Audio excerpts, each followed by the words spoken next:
Good day, this is Dimitri Lascaris coming to you from Montreal, Canada for Reason to Resist.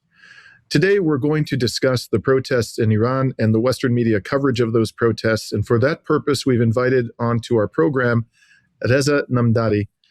Like me, Reza lives in Montreal, but he is born in Tehran in the 1980s, and he served for 4 years as a board member of the Iranian Canadian Congress. Thank you very much for joining me today, Reza. Yeah, it's always good to see you, and it's an honor, really. Thank you for inviting me. So before we begin, Reza, I just want to remind our audience that if they find this video to be informative, please like and share it. Please subscribe to our channel if you haven't already done so. And please hit the bell icon on our channel to make sure you get notifications of our videos. And finally, we also have a channel on Rumble, which we set up as a backup plan in case YouTube decides to sabotage us one day. Hopefully that won't happen, but we do encourage you also to subscribe to our Rumble channel. So to set the table for our discussion today, I want to share with you some footage of a protest held in Montreal this past weekend.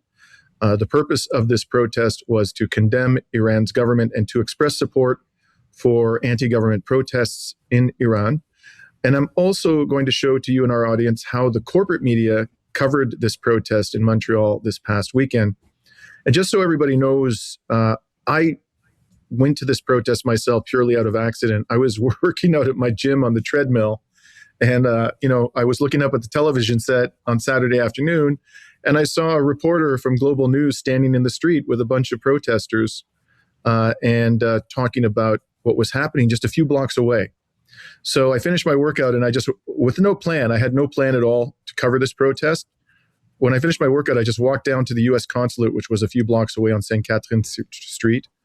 And my intention, I want to be very clear about this, it wasn't to show one particular side or another side of this protest. I just wanted to show people what was going on and talk to some of the protesters and let them speak. I didn't edit anything that they said, and I didn't choose people because of their political orientation. I just chose one person randomly, another person randomly, and then finally somebody pointed out to me an organizer of the protest. And that's what I'm going to show you in a few minutes. I'm going to show you what the organizer had to say. But first, let's go to the Global News report so you can all see what the Global News had to say about this event.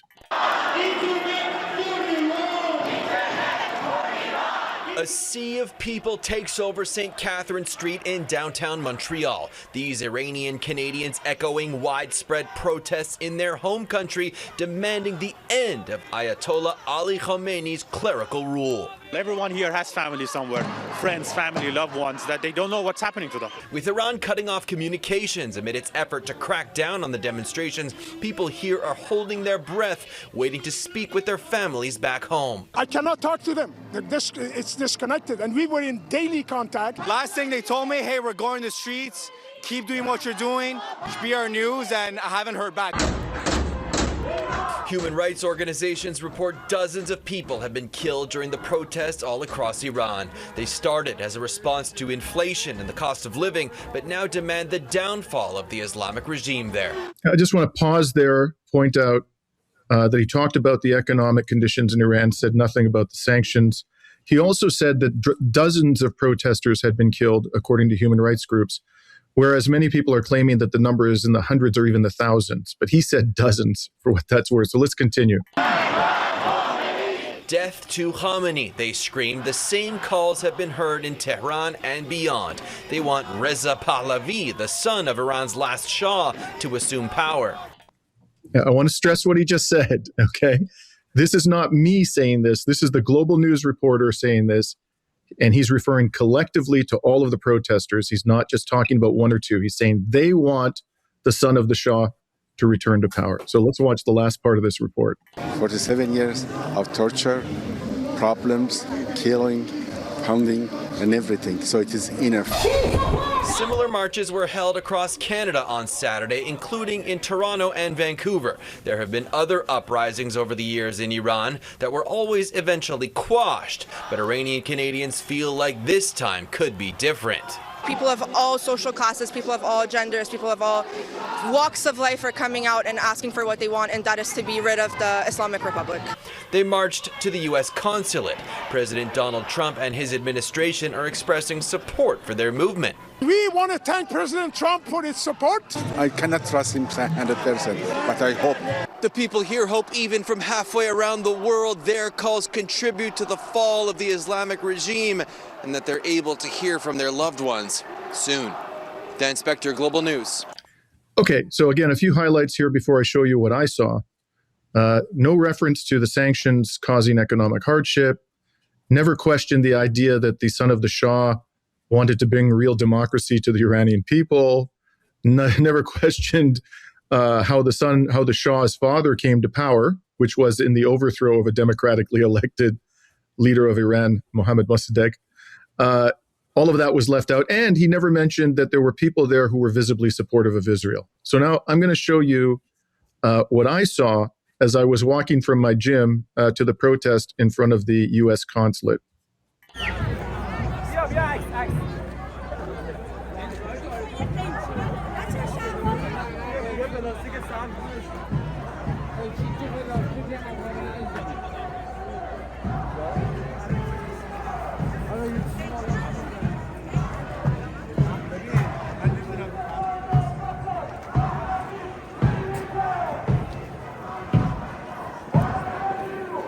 Now, right here in this building, I believe that's where the United States consulate is situated. So, yeah, just pause there. Right in front of me is somebody wearing a rainbow flag with the Star of David emblazoned on it. These protesters have chosen for some reason to come to the U.S. consulate. Now, when I was walking over, I just checked on my iPhone, and the Montreal Gazette, which is also very pro-Israel, said that thousands of people were on St. Catherine Street. I myself saw no more than 300, I would say, max. Maybe there were a few hundred more before I arrived because I was towards the end of the protest, but there certainly weren't thousands. And the other thing I would say is that the moment I showed up, the very first thing I heard from the people who had the microphone was they were chanting the name of Pahlavi. And everybody was chanting along. I didn't see anybody who seemed to be uncomfortable with that at all. So with that, Reza, I just want to, first of all, get your general reaction to this. And then I'm going to show you the clip of the organizer. But what's your overall impression having seen that? Well, I would like to start with saying that my heart goes to the people, over hundreds who were killed during these events in Iran over the past few days, and it is really very saddening what is happening, and that is basically the base for many Iranians who abroad who are feeling really sad, and they want to come to the streets to basically support their people in Iran. But as you saw, it's been actually the movement of the monarchists outside of Iran is, I would say, more popular than inside Iran itself. So it is not really that much something that you see it and you say, okay, wow, a lot of people are supporting Pahlavi. No, this has been the trend. Many people who actually leave Iran for economic reasons or political reasons since the revolution, they are supporting the Pahlavi dynasty outside Iran. So this is basically, and it is something that you can see in the streets as well. Okay, so let's listen to the organizer with whom I spoke, and I'm just going to show you a small part of the interview because he kept talking. It went on for 15 minutes. I didn't want to interrupt him. You can see the full interview, the full 15 minutes or so of him talking again, without editing on our YouTube channel. And I'm going to put a link to that in the description to this video in case anybody wants to see everything that he had to say. But here's a sample of what I heard from this gentleman. I think his name was Eric. Do you believe that the Shah's son, in light of the record of the Shah and so forth, is going to bring democracy to Iran? Well, he has been the only person who has been fighting for democracy in Iran for like over 40 years. He has been asking us to be democratic and support that, the democracy, and he was just reminding us every year that this is not what Iran and Iranians deserve.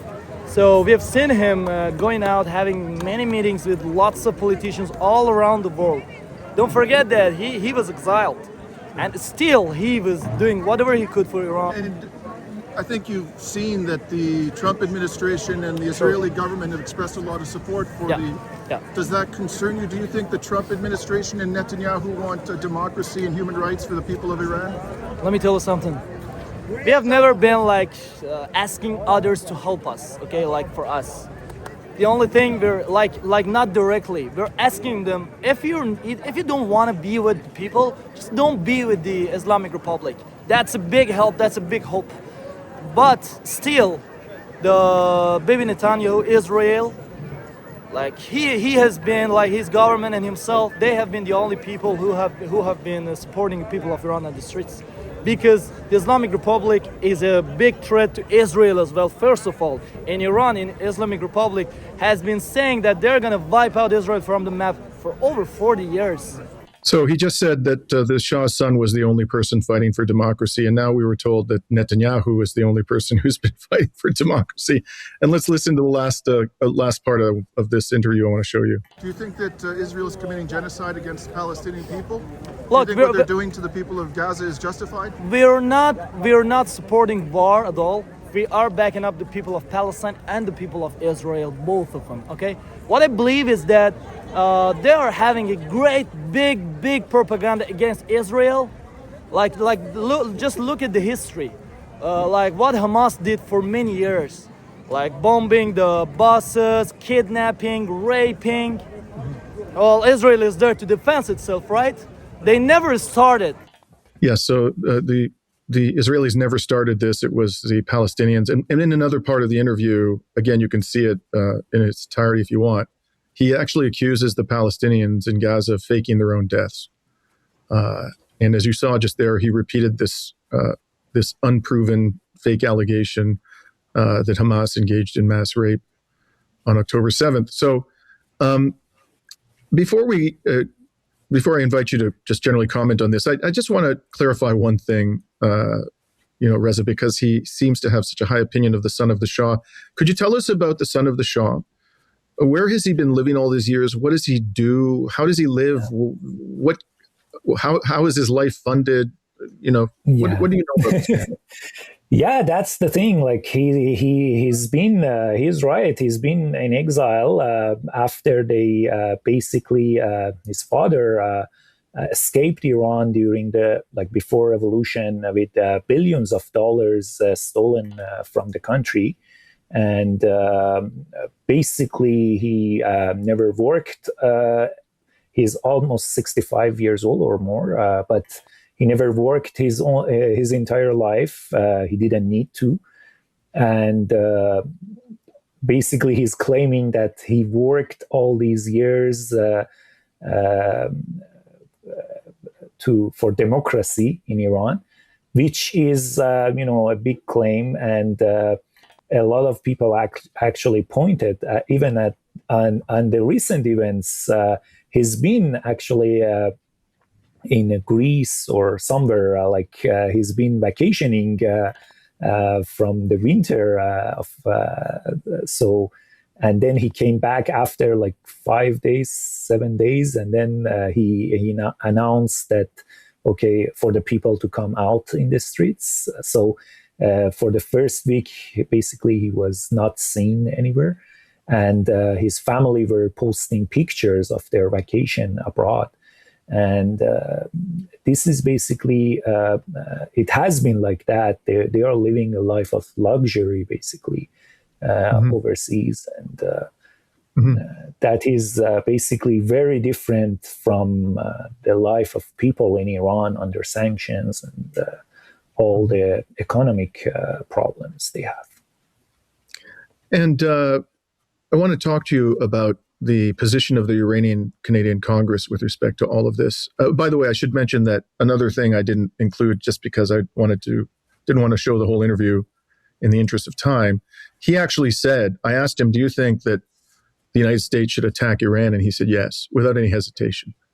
They already asked for it. The Reza, the son of King, he already asked for it publicly, approving the comments of Lindsey Graham on X that they should actually attack Iran. And he's been saying it since a few days ago that he's asking President Trump to do it. And by the way, I admire the guy. Usually you don't see they are more politically correct when they do these interviews, and they hide their fascination for the likes of Netanyahu and Trump.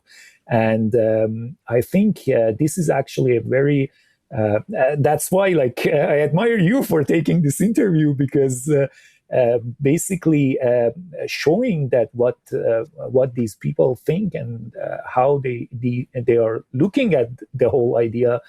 It's really something that a lot of Western public, they don't see it they don't go and show these things on the establishment media. So but what this is very popular. I would like to actually emphasize that in the monarchist movement, these kind of beliefs is really popular. They are supporting Israel, they are supporting Trump, and they basically advocate for him attacking Iran. And even basically, you didn't show it. I think probably they have left, but I in other videos and pictures of yesterday protests, I saw actually Israeli flags in Montreal, Toronto, in London. Actually, it was actually a lot more Israeli flags, almost the same as the amount of Iranian flags. They had the sun and lion flag that they have, and that is basically something to point out. And I think even in London, I saw that even the organizing of London's protests yesterday was done by a group of pro-Israeli organizations. So they're very involved in this. Yeah, this young man actually said in the interview that he had been asked not to say these things during the protest, but for some reason he decided to say them to me, even though I told him I was a journalist, and he, I think, understood very well that I was going to publish his commentary. In any case, so I'd like to sort of flesh out with you, the position of the Iranian Canadian Congress on Canada-Iranian relations. And when I say Iranian relations, I'm talking about the current government of Iran.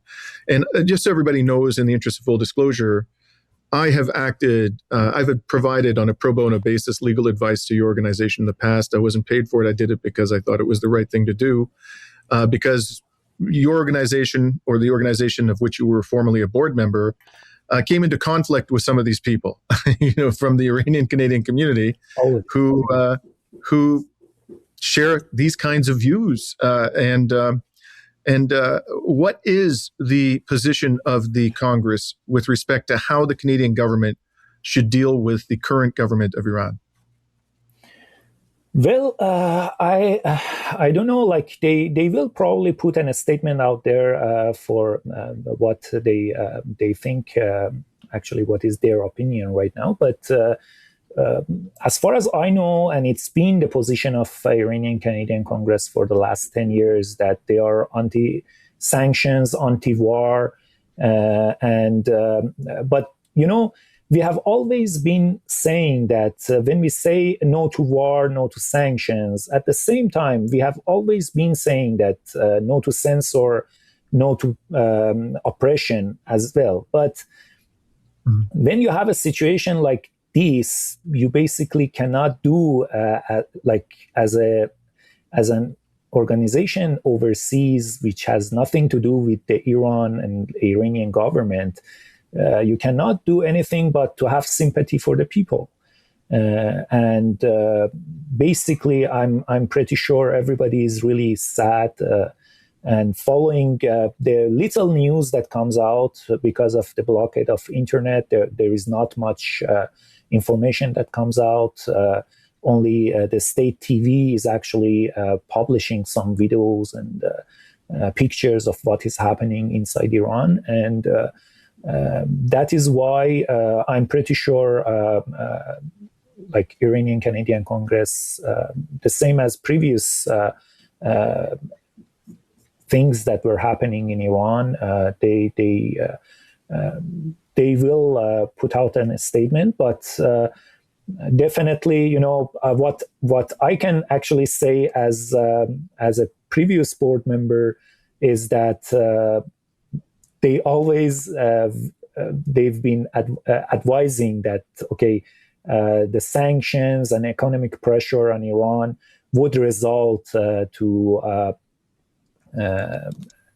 stuff like this happening, and right. This is something that they have always been cautioning, and they've been cautioning the Canadian government to establish diplomatic relations with Iran. So in a situation like this, you have an embassy or something in Iran that can help Canadians who are stuck in the situation. And I hear, and I think I saw even the foreign ministry of Canada and even the US, they are releasing statements that, the US or Canadian citizens, they should basically, they are on their own. They should just look for ways to come out of Iran if they are stuck and they cannot do any help to them, especially in a situation like this, which is when you don't have any diplomatic relations, it will happen.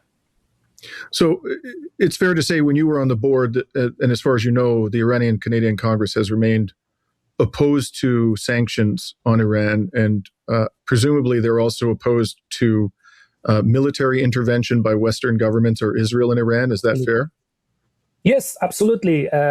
They've been cautioning about foreign intervention, actually in many occasions, many occasions. And unfortunately, even like they were cautioning about the war that might happen if the aggression continues in the West Asia, and which we saw 6 months ago, it happened at last. So, they've been actually releasing many statements regarding that. Right. Now, you earlier today shared with me a post on social media about an organization called the Mujahideen of Iran, or MEK. Now, my understanding about this group is that it has been waging a more or less covert war on the Islamic Republic for many years. Could you tell us about the MEK? What I mean, we don't need to get into too much detail, but just generally speaking, what is its mission? What tactics has it employed against the government of Iran, and what are the overall politics of the organization? Yeah, these are basically an organization that was very involved in overthrowing the Shah before the revolution. And they've been assigned in the terrorist list of United States and Canada, although they removed them during the Secretary Hillary Clinton. They removed them from the list in US, and during the Harper government, they removed them from the list in Canada. But and even they've been designated in Europe as well, but they've been removed. But they killed actually some American advisors before the revolution in Iran, and but after the revolution, they basically, after a few years, because of all the political disagreements, they started a civil war, and they aligned themselves with Saddam Hussein, who invaded Iran during the 80s, and they're very much hated by many people inside and outside of Iran because of that. But what is happening right now is that they are actually because the situation right now is that the monarchist, the Pahlavi, is saying that these are like people who are in the streets are supporting us, and we are the ones who are actually doing all the fighting with the government, police, and everyone.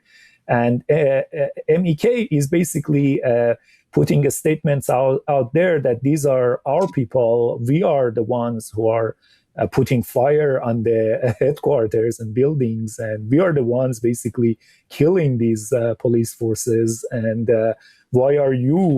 Who are you to get credit for that? And as we know, Mossad is standing aside and laughing at both of them because they're working for them as the puppets, and they are basically, as Mike Pompeo said a few days ago, they are walking beside them in the streets. And basically, we have three groups taking credit for the violence that is happening, which is, for me, as a when I was in Iran, I was involved in the student movement. I was involved in the Green movement. And for me, it's really, I'm really amazed that it was never like that. The movements for democracy in Iran was never violent. And even like the Green movement, during the Green movement, the leaders and the people, they were very much opposed to any violent things in the streets, and they were defending the police. Even if somebody was attacking the police, they were defending them because, as you know, you've been there to Iran. Many police forces in Iran are not armed. They are not they don't even the traffic police in Iran they don't even have like a simple gun to defend themselves. So people were not like this. And as a result of the collaboration of Mossad and MEK and monarchists, basically you see now hundreds of people getting burned, beheaded, really gruesome things that it was not really like that. And I don't remember, except that, of course, if you read about the civil war during the 80s, MEK actually had these kind of works. So that's why there is many things that point to them for what is happening. Yes. By the way, I want to just talk a little bit about what I saw in Iran, share that with our audience. But and I hope you don't mind me asking you this question, but you mentioned you were involved in the Green movement. Just so our audience knows, if you're comfortable sharing this, would you say that politically you lean to the left, lean to the right, neither, that you're a centrist? Where would you place yourself kind of on the political spectrum? Well, I would say that I go to the left, probably I would say a democratic socialist more, but in Iran is not really you don't have these kind of lines really in the political movement. Basically, you say when you say reformists, it comes from the very right pro free economy to the very left pro government totally. So it's not really clear, these lines, when you actually talk about the Iranian politics. But yeah, at that time, the leader of the Green movement, Mousavi, was and is a popular person who was the prime minister during the war with Iraq, and he was leaning towards left himself. So, and would you describe yourself as a secularist? As somebody who's by that I mean, do you believe there should be a separation of religion and state, or do you incline towards the view? Do you support the notion of a theocratic government? No, I would put myself as a secular person, and that's why, like, a lot of us are also immigrated Iran because of the problems that we felt in governing the country. That is absolutely the reason. Now, I just want to show people, while I talk about what I saw when I was in Iran, footage that was published today by an Iranian state broadcaster, IRIB, and this footage is from the website of the Australian newspaper, the Sun Herald.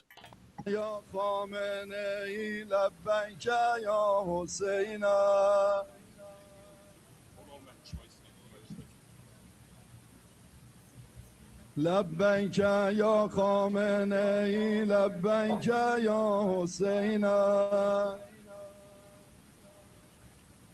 لبیک یا حسین Now, as we watch this, as I said, as you mentioned, I was in Iran in May. That was of last year, and it was only a month before Israel and the United States attacked Iran. And at that point in time, everybody understood that there was a serious threat that the country would be attacked by Israel and Iran and the United States. This, by the way, I understand, just pausing here, this is a major avenue in Tehran, is it not, Reza? It is. Yeah. You can see people, for as far as the eye can see, filling this massive boulevard. Some people have said that hundreds of thousands came out today. I heard one estimate. I've seen actually more than millions. Yes. I've seen the numbers, yeah. Apparently this is kilometers long, and not only is this boulevard jam-packed, but there are people in the side streets along the way as well.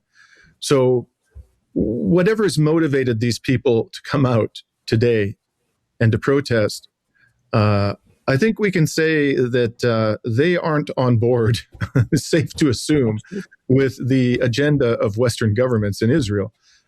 Whatever their particular feelings may be for the current government in Iran, these are people who are not at all, I think, no reasonable person could say this massive throng is supportive of the United States or Israel or, the attempts to crush the Islamic Republic.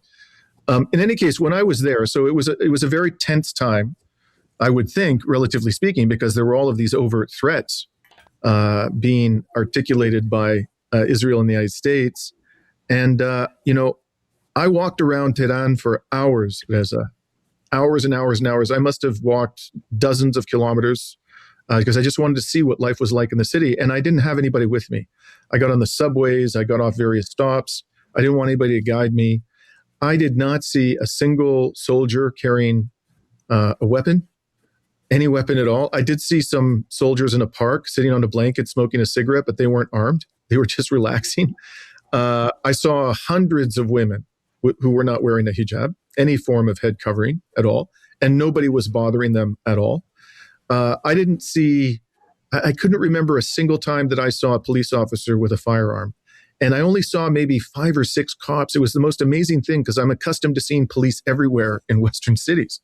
All over the place, and they're all yeah. They all have bulletproof vests, like somebody's going to shoot them, and they have multiple weapons on them. They'll have a taser, they have batons, they have 1 or 2 handguns. Who knows what else they got in the trunk of their vehicle? And I couldn't believe it because the image that I had been given of Iran was that it was this police state, deeply repressive police state. And what I saw was. It looked to me like a much more relaxed and less of a police state than what we're accustomed to nowadays in major Western cities and major Western countries. So I was quite taken aback from that. I was not quite expecting that, and as a result, I don't know nearly enough about the Iranian government to give it a clean bill of health, and I think probably people have many legitimate complaints about the government, and I hear people who are opposed to the Western agenda in Iran expressing complaints about the government. But the image that we've been given of the Iranian government in the Western corporate media is not consistent with what I saw. And it certainly doesn't seem to be consistent with what these hundreds of thousands of people in the street were expressing today. Do you think that we in the West should adopt a more nuanced view of the Iranian government, and that it's not all negative, that there maybe are some good things it has done for the Iranian people?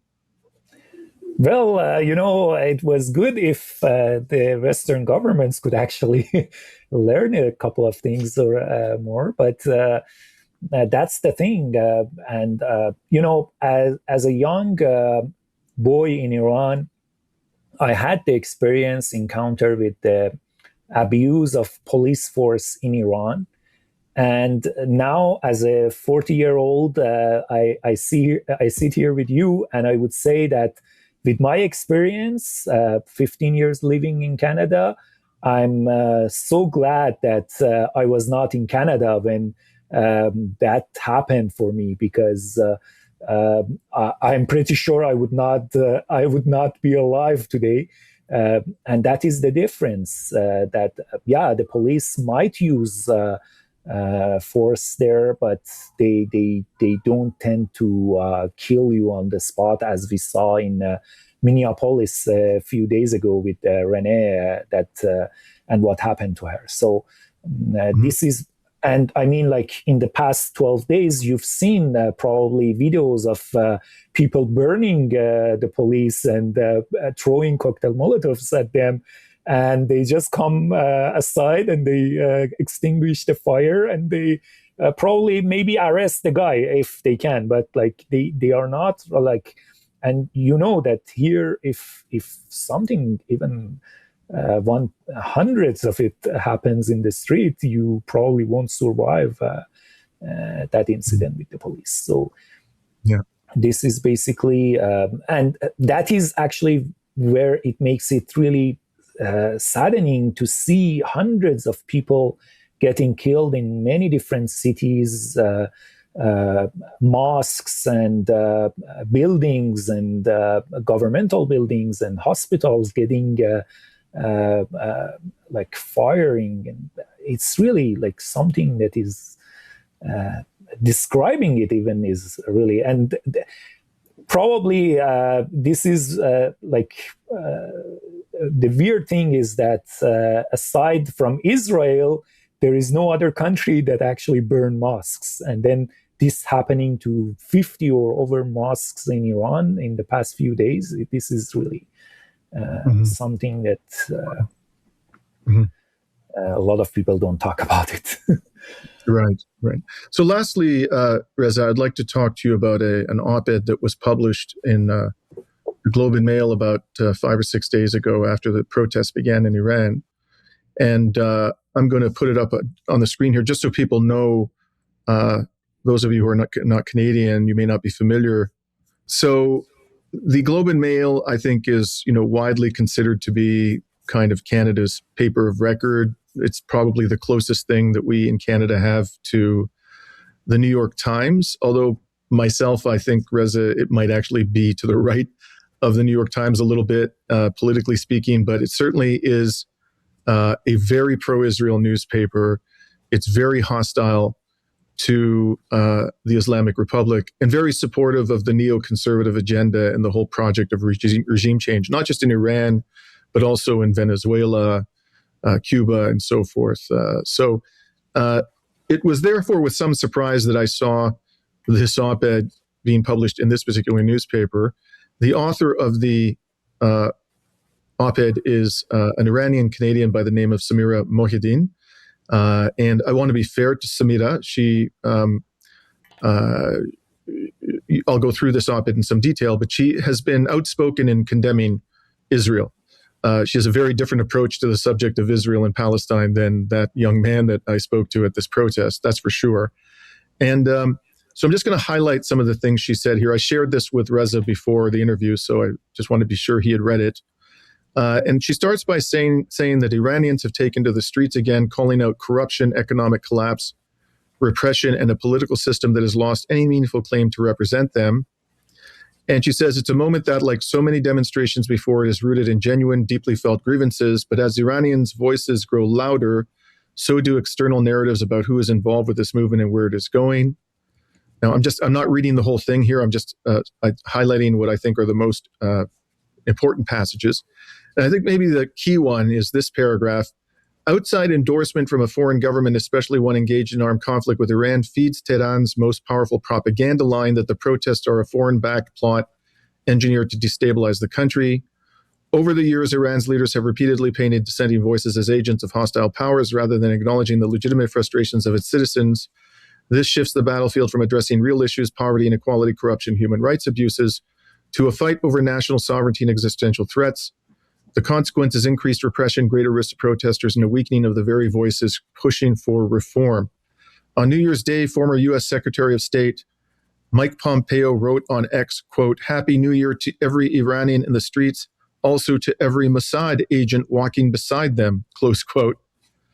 And then Samira writes, "By doing so, effectively, he put a target on every protester's back. Whether his post was meant as bravado, provocation, or political theater, his claim, true or not, is profoundly dangerous.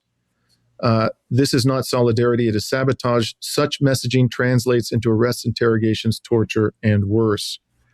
Then later, towards the end, she admonishes, American and Israeli neocons to understand when to stay quiet.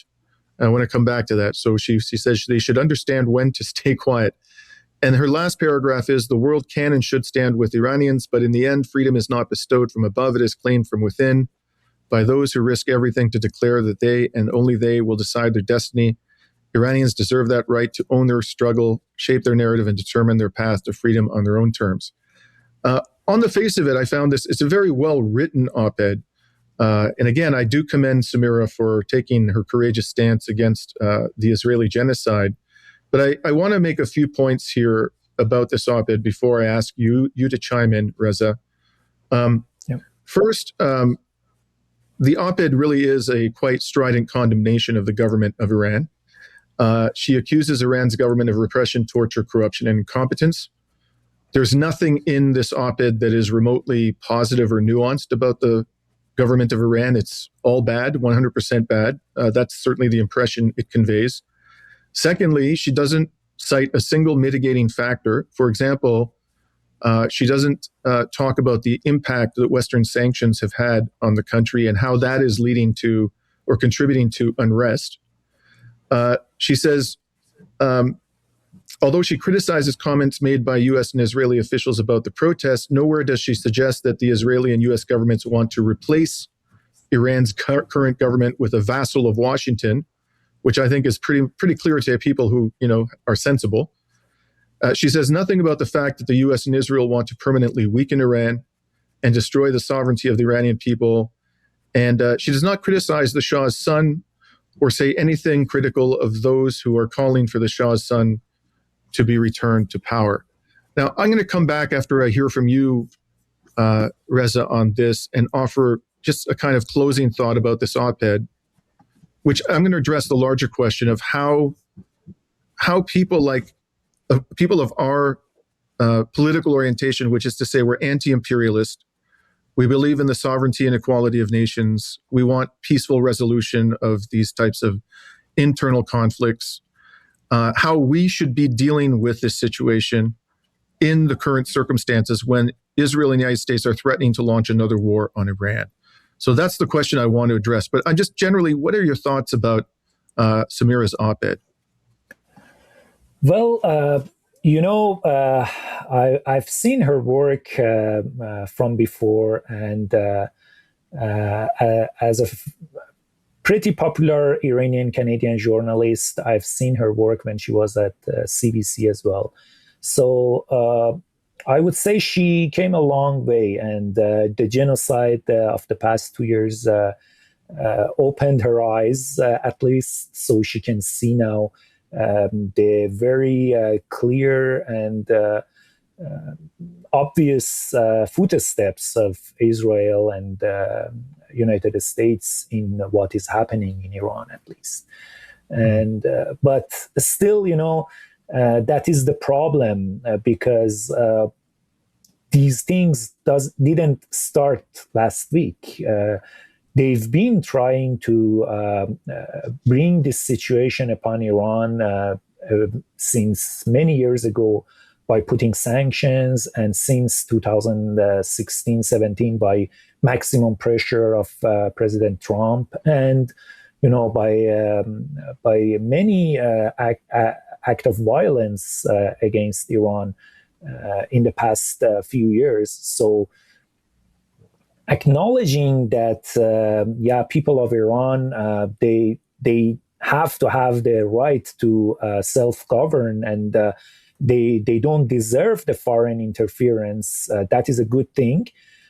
But at the same time, like, you cannot put under the carpet the fact that Mossad is there, which Pompeo is pointing at it, and Jerusalem Post just a few days ago actually made an article about it, that how they are involved on the ground. And you see all these people who are outside of the country fascinated by Netanyahu and Trump, and their friends in Iran are actually the ones who do all these sabotage and killing of regular people and police forces. So I would say that probably if she points to the facts, how they are, they would not publish this in global news, but they probably she tried to write something, hopefully that she gets published. But I hope that, and I see actually that she actually sees what is happening here, and especially, as I said, the last couple of years, I assume it opened really her eyes, because a lot of similar incidents happened during the WLF movement 3 years ago as well, which, at the time, probably they kept quiet. They didn't talk about it loudly as much as they did this time. And they tried to probably do the sabotage from within. But we can say that they tried this time, and they will try again in a few years. There is no doubt about it. But as you saw, people are in the street. They will support the sovereignty of Iran, and they would oppose any foreign interference, as they did before, and they will do in future for sure. Thank you for that. I just want to, offer my final thoughts about this op-ed, because it really raises a larger question, which I deal with all the time in my journalism. I get asked, from not by people who see the world the way I do, but I get asked by people who are sort of on the Globe and Mail side, or on the side of Israel or United States government, whatever. Why don't you criticize Russia? Why don't you criticize China? Why don't you criticize Iran? Why don't you criticize Venezuela? So I think this is an excellent, Samira's op-ed is really an excellent opportunity in the current circumstances to explain this, okay? There is no shortage of condemnation in our society of these governments. All you hear in our society is negativity about these governments. They're presented as pure evil. There's never any attempt to understand their point of view, to see if perhaps they've actually made some contribution to their society, try to understand why there are people in their societies who actually support them. It's only negativity, and a lot of the criticism is justified, right? But it's only criticism, and it's plenty of criticism, and it's nonstop 24 hours a day. So the first question I ask myself is, why would I waste my time telling people what they are already hearing from every single corporate media outlet and every single politician in the Canadian Parliament? Why wouldn't I try to tell people stuff that they don't know? So what I try to do is to focus on the things that they need to know, but that they're not being told by the political elite, and they're not being told by the corporate media. And the one thing which the political elite and the corporate media don't want to talk about, but it's so important to understand, is what the true agenda is of Washington and its Western vassals. So that's what I focus on. What is the real agenda, and why is that an agenda that we ought to oppose? That's the first thing. The second thing is, Reza, I don't think that I can have any impact whatsoever on these governments. I don't think that the Iranian, Russian, Chinese, or Venezuelan governments give a damn what I say as somebody living here in the West. Maybe I could have an impact if I lived in these countries, but somebody living across the ocean in Canada, they don't care what I have to say. If I can influence anybody, it's going to be my government. And what I want my government to do is to avoid war and to stop intervening in the affairs of other states. And so I'm going to put pressure on them to do that and to respect human rights themselves. They speak in our name. The Iranian government isn't my government, right? I'm a Canadian citizen, right? I pay taxes to this government. They say they represent us. So I'm going to concern myself with their crimes and not the crimes of others who are already being targeted by them. And the last thing I want to say about what Samira did, again, I say this with respect, but I think it needs to be said. I think she should ask herself to what use the Globe and Mail and its readers are going to put her op-ed. Are they actually going to take from her op-ed that the Israelis and the Americans need to stay out of Iran's business? Or are they going to look at this as a confirmation of all the negative things that the government is saying about Iran? I think they're going to do the latter. And at the end of the day, these types of, sentiments, when they're being expressed, especially in a Globe and Mail type of organization, that at the end of the day, what we end up doing unwittingly is promoting the government's agenda and building public support in our own country for what our governments are trying to do, which is really at the end of the day criminal. We are living in a society whose government supports an ongoing genocide. That's what we should be focusing upon. Our government is participating in a genocide, and let the Iranian people determine for themselves what kind of society they should have. So that's where I'm coming from, and I hope I haven't offended anybody by saying that. But I admire you for all the work you do, and a lot of people, at least that I know in the Iranian Canadian community, they follow you and your work. You do an amazing job. And the Reason to Resist is a very, very good network. And you do put the light on many aspects that the establishment media in Canada, they do not really show them. Thank you very much. Thank you, Reza. That's very kind of you. Thank you very much. And I really appreciate you taking the time to speak to us today. And, like you, my heart goes out to the Iranian people, and I hope that they can find a peaceful way out of this crisis in which they now find themselves. So with that, we'll be signing off today from Montreal, Canada on January 12th, 2026.